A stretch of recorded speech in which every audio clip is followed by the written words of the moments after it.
Okay guys, I'm going to share with you the easiest chocolate fudge cake you can make. I'm making this for my friend who's going to come round later. So we're going to have it with a nice cup of coffee, I hope. Anyway, to start with, we're going to add the dry ingredients, which is flour. So we're going to put the flour in, and it needs to be sifted with cocoa powder. So we need 2 tablespoons of cocoa powder going in with that as well. Oh, I just put heaped tablespoons in. I don't always stick. I'd rather have a little bit more in. Well, that's just me. And then we're going to add in the bicarb. So we need a teaspoon of bicarb. So we just add that in. And then what we need to do then is we need to sieve it. So we've now got it all combined, and it should look like that in your bowl. Next thing we're going to add is the sugar. So I've measured out my sugar, and I'm going to add my sugar to the dry mix. Just mix it through. Just give it a stir through. Mix it all together, and that is all your dry ingredients all done in your bowl. And we're going to put that to one side, and then we're going to do the wet ingredients. Okay then, so we're going to start with the wet ingredients now, which is we're going to combine. We've got oil in this one. I've got milk, so the same quantity of oil to milk. Then we're going to add the eggs. I've got 2 eggs in there that I've beaten, so I'm going to put in. I will put the recipe in the comments as well. And then we're going to add, let's have a look, 2. I like to use the coffee. So what you do is you make a very strong coffee. So I'm going to put a teaspoon in of that, but I might just add a little bit more because I quite like it. Gives it just a little bit of extra taste. So a little bit of strong coffee that I've already made up. And then we're going to add 2 tablespoons of golden syrup. So let me put the syrup in. I like it heat. So just going to add that to it. Quick tip guys, if you dip your spoon in the oil before you add your milk, then it makes the syrup slide off really well. Yeah, quick tip. You might already know that, but I'm just passing that on. Just add a little bit more because I do like that. And then the next thing I'm going to do is I'm going to whisk that all together.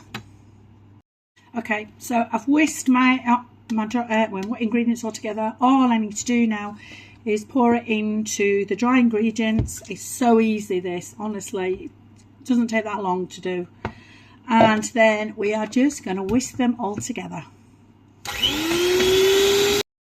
So you've got your mix. It looks like a bit like a batter mix. And then what you need to do is you need to split them between 2 lined baking tins.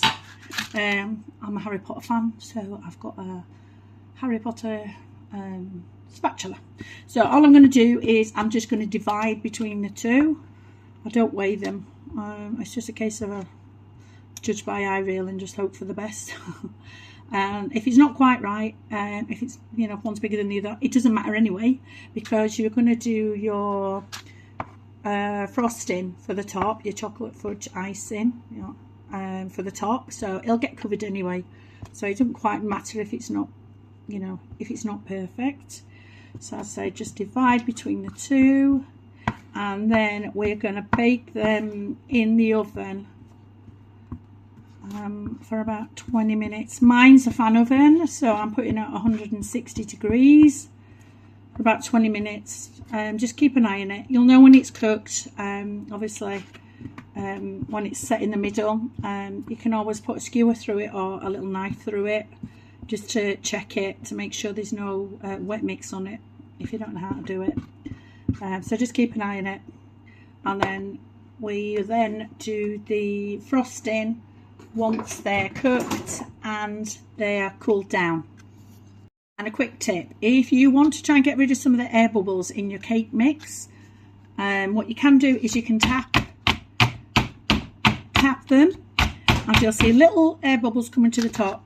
Just gets rid of some of the bubbles that might be in your mix. Okay, and your cake should come out like that. They're looking good.